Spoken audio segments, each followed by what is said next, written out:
अब हम बात करेंगे, नेक्स्ट पॉइंट है वॉइड एग्रीमेंट का। हमने 12 पॉइंट्स है वो डिस्कस कर लिए थे पिछले वाले वीडियो में। अब हम 13 नंबर पॉइंट्स है agreement in restraint of trade, यानी व्यापार में रुकावट डालने का ठहराव या व्यापार में बाधा डालने का ठहराव भी वॉइड एग्रीमेंट की श्रेणी में आता है। देखिए, कोई भी इंडियन सिटीजन है वो इंडिया के अंदर कहीं पर भी जो वैध व्यापार है, वैलिड ट्रेड है, वो कर सकता है, ठीक है ना।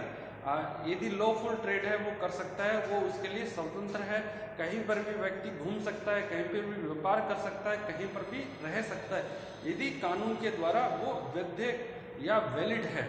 लेकिन वैलिड कार्य को करने के लिए या वैलिड ट्रेड को रोकने के लिए कोई भी एग्रीमेंट किया जाता है, उसको एक तरीके से उसका विरोध किया जाता है, विरोध करने के लिए कोई एग्रीमेंट किया जाता है, तो इस प्रकार का एग्रीमेंट है वो वॉइड एग्रीमेंट होता है। परंतु कुछ एक्सेप्शंस है। यदि उन एक्सेप्शंस या अपवाद के आधार पर किसी भी व्यक्ति को व्यापार करने से रोका जाता है तो उसे हम एक वैलिड एग्रीमेंट मानेंगे। तो देखते हैं उनके बारे में कि ऐसे कौन कौन से एक्सेप्शंस है जिसमें रिस्ट्रेंट किया जाता है, किसी भी व्यापारी को उसे व्यापार करने से रोका जाता है इन एक्सेप्शंस के आधार पर, तो फिर उस केस में वो वॉइड एग्रीमेंट नहीं होगी, ठीक है ना। ये वैलिड तरीका है रोकने का, ठीक है ना। तो देखते हैं कौन कौन से हैं। देखिए, ये एक्सेप्शन दो प्रकार के हैं, एक स्टैट्यूटरी एक्सेप्शंस और दूसरा जुडिशियल।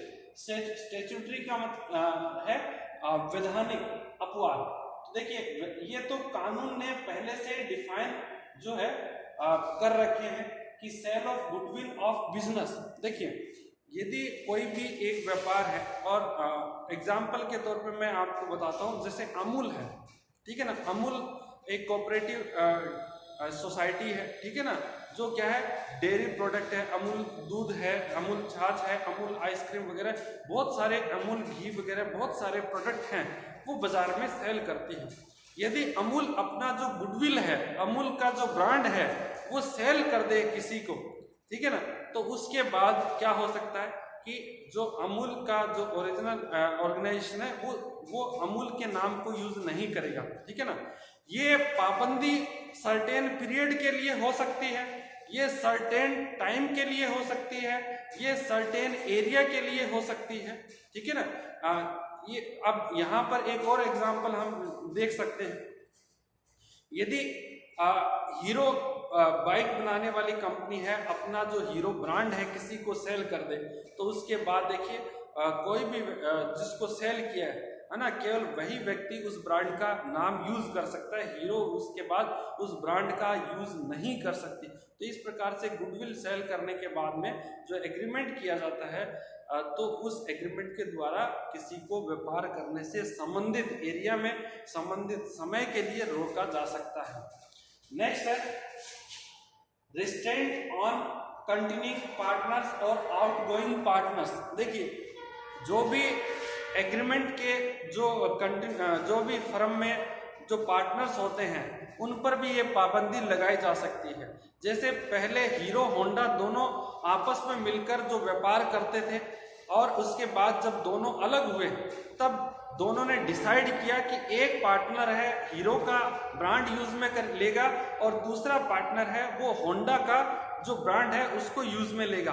दोनों में से कोई भी पार्टनर है जो कंबाइंड ब्रांड का नाम पहले यूज में लेते थे, हीरो होंडा एक साथ, वो अब यूज नहीं करेंगे। तो ये भी एक क्या है, पाबंदी है। लेकिन इस प्रकार की पाबंदी जो वैधानिक पाबंदी कहलाई जाती है, और ऐसा जो एग्रीमेंट है वो भी वैलिड एग्रीमेंट होगा, वॉइड नहीं होगा, ठीक है। अब उसके बाद restraint in case of dissolution of firm. देखिए, जब हम फर्म का समापन कर दें, ठीक है ना, तो ऐसी परिस्थिति में भी यदि फर्म के पार्टनर्स ने डिसाइड किया है कि वो एक सर्टेन पीरियड में कुछ सालों तक जो एग्जिस्टिंग जो व्यापार है बिजनेस का वो नहीं करेंगे, ठीक है ना, तो इस प्रकार का जो एग्रीमेंट है वो भी एक वैलिड एग्रीमेंट कहलाता है, ठीक है ना। नेक्स्ट है जुडिशियल एक्सेप्शंस, यानी न्यायिक अपवाद। ये क्या क्या देखते हैं।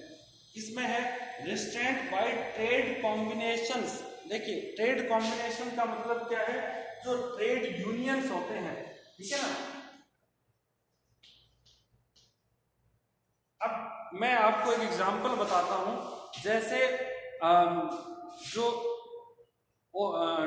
टेलीकम्युनिकेशन कंपनीज है, यदि वो आपस में मिलकर डिसाइड करें, ठीक है, कि कोई भी कंपनी है 50 पैसे पर मिनट से कम रेट पर जो कस्टमर को सर्विस प्रोवाइड नहीं करेगी, ठीक है ना, तो इस प्रकार का जो ये एक एग्रीमेंट है, ये वैलिड एग्रीमेंट माना जाएगा। तो 50 पैसे पर मिनट से कम रेट पर कोई भी कंपनी है वो एक तरीके से जो कॉल रेट है वो प्रोवाइड नहीं कर सकती। ये उन्होंने इसलिए डिसाइड किया कि जो एक प्रकार से कॉल बीच में डिस्कनेक्ट हो जाता है, ठीक है ना, कॉल ड्रॉप हो जाती है। कहने का तात्पर्य जो कॉल सर्विस है या क्वालिटी है, उस नेटवर्क क्वालिटी, उसको सुधार करने के लिए उन्होंने एक मिनिमम प्राइस डिसाइड किया कि जो भी इस इंडस्ट्री में कंपनी होगी, टेलीकम्युनिकेशन इंडस्ट्री में कोई भी कंपनी 50 पैसे प्रति मिनट से कम रेट पर कस्टमर को सेवा नहीं देगी, तो ये एक वैलिड एग्रीमेंट माना जाएगा। लेकिन यदि उनका कोई उद्देश्य ऐसा है जिससे मोनोपोली क्रिएट किया जा सकता है उस मार्केट में, तो इस प्रकार के एग्रीमेंट को का एग्रीमेंट है वो वॉइड एग्रीमेंट माना जाएगा, वैलिड नहीं होगा मोनोपोली क्रिएट करने के लिए, ठीक है। नेक्स्ट हम बात करते हैं रिस्ट्रेंट इन सोल सेलिंग और एजेंसी एग्रीमेंट।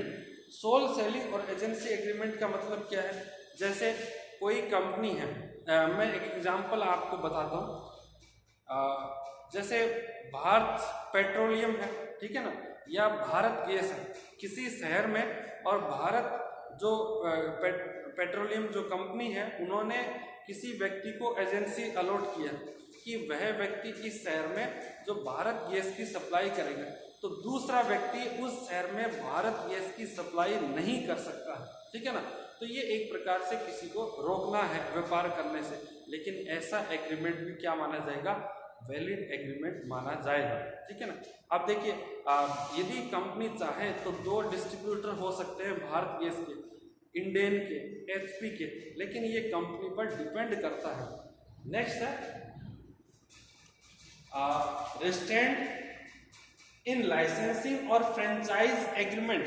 देखिए यदि किसी को फ्रेंचाइजी मिली है, लाइसेंस मिला है कुछ प्रोड्यूस करने के लिए, मैन्युफैक्चर करने के लिए, तो केवल वही व्यक्ति मैन्युफैक्चरिंग कर सकता है। एग्जाम्पल के तौर पे मैकडोनल्ड्स है, जो एक कंपनी, यदि आपने उसका फ्रेंचाइजी खरीदा है तो मैकडोनल्ड्स के नाम से बर्गर केवल आप ही सेल कर सकते हैं, ठीक है ना। तो इस प्रकार से सीसी डे जो है, सीसी डे है कॉफी कैफे डे, तो यदि आपने उसका फ्रेंचाइजी लिया है तो केवल आप ही उसके नेम को यूज कर सकते हैं और उस नाम से प्रोडक्ट बना के सेल कर सकते हैं। तो इस प्रकार से कोई भी अन्य व्यक्ति है वो ऐसा नहीं कर सकता। नेक्स्ट है रिस्ट्रेंट बाय सर्विस एग्रीमेंट। देखिए सेवा एग्रीमेंट के द्वारा, सर्विस एग्रीमेंट के द्वारा भी किसी को कार्य करने से रोका जा सकता है। एग्जाम्पल के तौर पर आपने और जैसे कोई जो स्वीट शॉप है उस पर आपने काम करना शुरू किया, ठीक है ना, तो आप एम्प्लॉयर और आपके मध्य एक ऐसा एग्रीमेंट किया हो सकता है कि एम्प्लॉयर आपको पाबंद कर सकता है कि आप जब तक इस शॉप पर काम करेंगे, इस शॉप के कंपटीशन में अपनी शॉप जो पर्सनल नई शॉप है सिमिलर नेचर का, उसकी आप शुरुआत नहीं करेंगे, ठीक है ना। तो इस प्रकार से आपको रोका जा सकता है। जिस समय आप जिस कंपनी में काम कर रहे हैं उस कंपनी को छोड़कर सर्टेन पीरियड के तक आप दूसरी कंपनी में काम नहीं करेंगे। तो इस प्रकार से किसी भी व्यक्ति को ये पाबंद किया जा सकता है, ठीक है ना। और जनरली होता है कि एक व्यक्ति यदि किसी कंपनी में काम करता है तो उस पर ये पाबंदी होती है कि वो जो उसी पीरियड में दूसरी कंपनी में काम नहीं करेगा और ना ही जो जिस कंपनी में काम कर रहा है उस प्रकार का वो बिजनेस शुरू करेगा, ठीक है। क्योंकि यदि वो बिजनेस शुरू करते हैं कर्मचारी, तो इससे कंपनी को कंपटीशन जो बढ़ जाता है, तो कोई भी कंपनी के अगेंस्ट या कंपनी के इंटरेस्ट या हित के अगेंस्ट कोई भी कार्य नहीं करेंगे। तो इस प्रकार से जो एम्प्लॉयर है या जो कंपनी है वो किसी भी एम्प्लॉयज को काम करने से रोक सकती है। तो इस प्रकार का एग्रीमेंट है वो भी वैलिड एग्रीमेंट कहलाता है। अब हम बात करेंगे नेक्स्ट जो पॉइंट्स है 40 नंबर पॉइंट्स के बारे में। अब हम जो नेक्स्ट पॉइंट है 40 नंबर पॉइंट वॉइड एग्रीमेंट का, उसको पढ़ते हैं। वेजरिंग एग्रीमेंट और कॉन्ट्रैक्ट, यानी कोई भी बाजी के ठहराव, ठीक है ना, जिसमें सट्टेबाजी या गैम्बलिंग से रिलेटेड जो ठहराव होते हैं, एग्रीमेंट होते हैं, इस प्रकार के जो एग्रीमेंट है वो वॉइड एग्रीमेंट होते हैं। बट यहाँ पर कुछ एक्सेप्शंस हैं। एक्सेप्शंस का मतलब क्या है? कुछ एग्रीमेंट या कॉन्ट्रैक्ट ऐसे होते हैं जो एकदम वेजरिंग एग्रीमेंट जैसे दिखते हैं, परंतु वो वॉइड नहीं होते, वो वैलिड एग्रीमेंट होते हैं। तो इसके बारे में हम पढ़ेंगे कि कौन कौन से ऐसे एग्रीमेंट है जो वेजरिंग एग्रीमेंट या बाजी के ठहराव जैसे लगते जरूर हैं, परंतु वो वैलिड एग्रीमेंट है। तो आइए समझते हैं। ये मैंने आपको बता दिया कि वेजरिंग एग्रीमेंट है या कॉन्ट्रैक्ट जनरली क्या होते हैं? वॉइड होते हैं। यानी कोई सट्टेबाजी का ठहराव आप करते हैं, एग्जाम्पल के तौर पर जैसे मैं आपसे कहता हूं कि अपने यहाँ पर जो है आज बारिश होगी, ठीक है ना, और 5 बजे तक यदि बारिश नहीं हुई तो मैं आपको 50,000 रुपये दूंगा, और यदि बारिश हो गई तो आप मुझे 50,000 रुपये दोगे। तो ये एक प्रकार से बाजी का ठहराव है, और इस प्रकार के वेजरिंग बाजी के ठहराव को हम वॉइड एग्रीमेंट मानते हैं। परंतु एक्सेप्शंस है, जो ठहराव की हम यहाँ पर बात करेंगे, यहाँ पर पढ़ेंगे, वो लगते एकदम वेजरिंग एग्रीमेंट जैसे है, परंतु ये वैलिड एग्रीमेंट है, वॉइड नहीं है, ध्यान रखना है। देखिए कौन से हैं? Horse race agreement. देखिए घुड़दौड़, जो घोड़ों की जो दौड़ होती है, हॉर्स रेस होती है, उससे रिलेटेड यदि आप कोई एग्रीमेंट करते हैं, कोई कॉन्ट्रैक्ट करते हैं, तो उसके संबंध में क्या नियम है? देखिए प्राइस ऑफ ₹500 और मोर। हॉर्स रेस के अंदर यदि आप, जैसे हॉर्स रेस के बारे में सुना है कि कौन सा घोड़ा आगे जाएगा, यदि उनकी दौड़ होगी, रेस होगी, तो उसके लिए 2 या 2 से अधिक पार्टीज हैं, कोई एग्रीमेंट साइन करते हैं, और उस एग्रीमेंट में यदि प्राइस की राशि, जो इनाम की राशि है, वो 500 रुपये या उससे अधिक है, तो इस प्रकार का जो एग्रीमेंट है वो वैलिड एग्रीमेंट होगा। यदि प्राइस की राशि 500 रुपये से कम है तो एग्रीमेंट क्या होगा? वॉइड एग्रीमेंट होगा, ठीक है ना। तो यहाँ पर देखिए हॉर्स रेस को केवल हॉर्स रेस के नाम से हम डिफाइन नहीं कर सकते कि जो एग्रीमेंट है वो वॉइड है या फिर वैलिड है, परंतु यहाँ पर जो प्राइस की राशि है, प्राइस की अमाउंट है, उसको देखकर हम समझ सकते हैं कि हॉर्स रेस से रिलेटेड एग्रीमेंट वॉइड होगा या वैलिड एग्रीमेंट होगा। तो देखिए जहां पर प्राइस की राशि है 500 रुपये या उससे अधिक हो तो वैलिड एग्रीमेंट है। हॉर्स रेस में यदि प्राइस की राशि 500 रुपये से कम है तो उसको हम वॉइड एग्रीमेंट कहेंगे। नेक्स्ट है लॉटरीज। देखिए लॉटरी वगैरह जो है वो एक प्रकार से ये जुआ है, ठीक है ना, वेजरिंग है, सट्टेबाजी, या फिर जिसको हम बाजी का ठहराव कह सकते हैं, वेजरिंग एग्रीमेंट कह सकते हैं। तो ये एक प्रकार से कोई व्यक्ति यदि लॉटरी के संबंध में एग्रीमेंट करता है तो वो वैलिड नहीं है। बट यदि कुछ लॉटरीज है उनको यदि गवर्नमेंट मान्यता दे देती है, गवर्नमेंट के द्वारा रेगुलेटेड लॉटरीज है, वो वैलिड होती है। गवर्नमेंट क्या है, किसी वेलफेयर पर्पस के लिए कोई धन इकट्ठा करने के लिए लॉटरी का जो संचालन कर सकती है, तो वहां पर लॉटरी का बिजनेस वैलिड होगा, ठीक है ना। भारत में कुछ स्टेट ऐसे हैं जहां पर लॉटरी का बिजनेस आज भी चलता है, ठीक है ना। तो वहां पर क्या है, गवर्नमेंट ने उनको मान्यता दे रखी है। तो जहां पर गवर्नमेंट की मान्यता है वहां पर लॉटरी बिजनेस क्या है, वैलिड है। अदरवाइज लॉटरी का जो बिजनेस है या एग्रीमेंट है वो एक तरीके से वॉइड एग्रीमेंट कहलाता है। नेक्स्ट है चिट फंड स्कीम। देखिए चिट फंड स्कीम्स क्या होते हैं कि आप सभी से पैसा इकट्ठा करती है कंपनी, सभी लोगों से, और एक सर्टेन टाइम के बाद में एक जो जितना पैसा इकट्ठा किया है उसका 5 गुना 10 गुना इस तरीके से पे करने के लिए आपको से वादा करती है कि वो यदि आप 100 रुपये देंगे तो आपको 500 रुपये देंगे 1 साल के बाद, ठीक है ना। यदि आप 10,000 रुपये देंगे तो वो आपको उसके बदले 50,000 रुपये देंगे 1 साल के बाद। तो इस प्रकार का जो कार्य है वो चिट फंड कंपनियां करती है। तो चिट फंड कंपनियों के द्वारा ये जो स्कीम्स हैं एक प्रकार से ये भी वैलिड एग्रीमेंट का पार्ट है, ठीक है। हाँ, बहुत सारी चिट फंड कंपनीज ऐसी होती है जो इस आधार पर सभी से जो डिपॉजिट एक्सेप्ट करती है, फंड कलेक्ट करती है, लेकिन फिर वो अपने प्रॉमिस को पूरा नहीं करती और फिर ऐसी परिस्थिति में जो गवर्नमेंट है उन पर कानूनी जो एक्शंस है वो लेती है। आपने जैसे प्रिया परिवार है उसके बारे में सुना है, कुछ ऐसे और भी चिट फंड कंपनियां हैं जिन्होंने इन्वेस्टर्स के साथ धोखा किया है, तो वो डिफरेंट इश्यू है, बट चिट फंड जो बिजनेस है वो इंडिया में वैलिड है। नेक्स्ट है क्रॉस वर्ड कंपटीशन।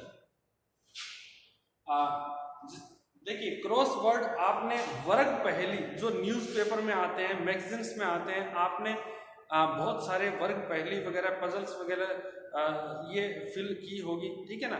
तो वर्ग पहेली का उद्देश्य क्या है कि एक प्रकार से उसमें कोई वर्ड होता है, उस वर्ड को पूरा करना है, ठीक है ना। तो इससे क्या है, आपके नॉलेज में वृद्धि होती है। तो वो एक प्रकार से इसमें भी प्राइज का जो अमाउंट है वो रखा गया। यदि क्रॉस वर्ड या जो पजल्स वगैरह होते हैं कंपटीशन है, इसमें प्राइज का अमाउंट है यदि 1000 रुपये से ज़्यादा नहीं है तो वो क्रॉस वर्ड जो पजल है या कंपटीशन है वो क्या माना जाएगा, वैलिड एग्रीमेंट माना जाएगा। यदि कोई प्राइस की अमाउंट 1000 रुपये से अधिक है, ठीक है ना, तो ऐसे में वो जो एग्रीमेंट होगा क्रॉस वर्ड कंपटीशन का, पजल का, वर्ग पहेली का, तो वो उसको हम वॉइड एग्रीमेंट मानेंगे। नेक्स्ट है इंश्योरेंस कॉन्ट्रैक्ट। देखिए, इंश्योरेंस कॉन्ट्रैक्ट में भी क्या होता है, ये दिखता एक प्रकार से वेजरिंग एग्रीमेंट की तरह ही है, परंतु यहाँ पर क्या है, क्योंकि वेजरिंग एग्रीमेंट क्या है कि बीमा कंपनी है जो बीमित होता है, इंश्योर्ड है, उससे एक वादा करती है कि एक आपको किसी सर्टेन इवेंट की वजह से, सर्टेन रीजंस की वजह से फ्यूचर में लॉस होता है तो बीमा कंपनी आपको क्षतिपूर्ति या कंपनसेशन पे करेगी, ठीक है ना। तो यहाँ पर क्या ये डिपेंड करता है फ्यूचर पर कि ये कोई घटना है वो घटित हो, उससे बीमा कराने वाले को कोई नुकसान हो एक्सीडेंट की वजह से या किसी और कारण की वजह से। यदि वो नहीं होता तो बीमा कंपनी है जनरल इंश्योरेंस के केस में पेमेंट नहीं करती, लेकिन यदि लाइफ इंश्योरेंस है तो उसमें फिक्स होता है पेमेंट, या तो मेच्योरिटी टाइम पर 10, 15, 20 साल पर, या फिर क्या होगा कि उस जो इंश्योर्ड है, बीमित है, उसकी डेथ पर बीमा कंपनी के द्वारा निश्चित तौर पर भुगतान किया जाता है। तो ये भी एक प्रकार से वेजरिंग के जैसा दिखता है, परंतु वेजरिंग एग्रीमेंट है उसका जो उसमें जो एक प्रकार से रिस्क है वो स्पेकुलेटिव रिस्क है, सट्टेबाजी आधारित। और इसमें क्या है, इंश्योरेंस कॉन्ट्रैक्ट में प्योर रिस्क, ठीक है ना। प्योर रिस्क और स्पेकुलेटिव रिस्क का मतलब क्या होता है कि स्पेकुलेटिव रिस्क है जहां पर आपको प्रॉफिट भी हो सकता है, लॉस भी हो सकता है। प्योर रिस्क क्या हो सकता है, जहां पर केवल लॉस की संभावना है। तो इंश्योरेंस कॉन्ट्रैक्ट प्योर रिस्क पर आधारित होता है, इसलिए ये एक तरीके से बाजी का ठहराव या वेजरिंग एग्रीमेंट नहीं है, और इंश्योरेंस कॉन्ट्रैक्ट एक वैलिड एग्रीमेंट है। नेक्स्ट है फ्यूचर ट्रांजैक्शंस और स्पेकुलेटिव ट्रांजैक्शंस। देखिए, जो स्टॉक मार्केट के अंदर जो शेयर्स वगैरह है उनको सेल किया जाता है, फ्यूचर ट्रांजैक्शन किए जाते हैं स्पेकुलेशन के आधार पर। तो इस प्रकार के जो ट्रांजैक्शन है वो वैलिड ट्रांजैक्शन होते हैं, जो स्टॉक मार्केट के माध्यम से किए जाते हैं, ठीक है। नेक्स्ट है put option and call option. देखिए, ये क्या होते हैं, ये तेजी और मंदी के जो ठहराव होते हैं, ठीक है। तेजी और मंदी का क्या होता है कि यहाँ पर लोग जो प्राइस में, जैसे कोई कमोडिटी है, पोटैटो है, आलू वगैरह है ना, कोई भी अदर कमोडिटी हो सकती है, गोल्ड हो सकता है, सिल्वर हो सकता है, ठीक है ना, बुलियंस वगैरह, इनको हम काउंट करते हैं कैटेगरी में। तो इनकी जो प्राइस में फ्लक्चुएशन होता है, ठीक है ना, जैसे आज उनका 50,000 जो प्रति 10 ग्राम के जो प्राइस है गोल्ड के, और हो सकता है 2 महीने बाद वो 55,000 रुपए प्राइस हो जाए। तो ये जो प्राइस का जो फ्लक्चुएशन है, जो डिफरेंस है, उसका बेनिफिट अर्न करने के लिए ये ट्रांजेक्शन्स किए जाते हैं, पुट एंड ऑप्शन को खरीदे एवं बेचे जाते हैं। तो ये ट्रांजेक्शन भी एक प्रकार से क्या है, वैलिड एग्रीमेंट का पार्ट है। तो यहाँ पर हमने ये जो वॉइड एग्रीमेंट का जो चैप्टर है वो 2 वीडियोस में हमने कवर किया है, और इसमें हमने उन एग्रीमेंट्स के बारे में समझा है जिसे जो बिगिनिंग से ही इनिशियली वॉइड होते हैं, ठीक है ना, और इस प्रकार के वॉइड एग्रीमेंट कभी भी वैलिड कॉन्ट्रैक्ट नहीं बन सकते हैं। तो आज के लिए इतना ही। Thank you so much.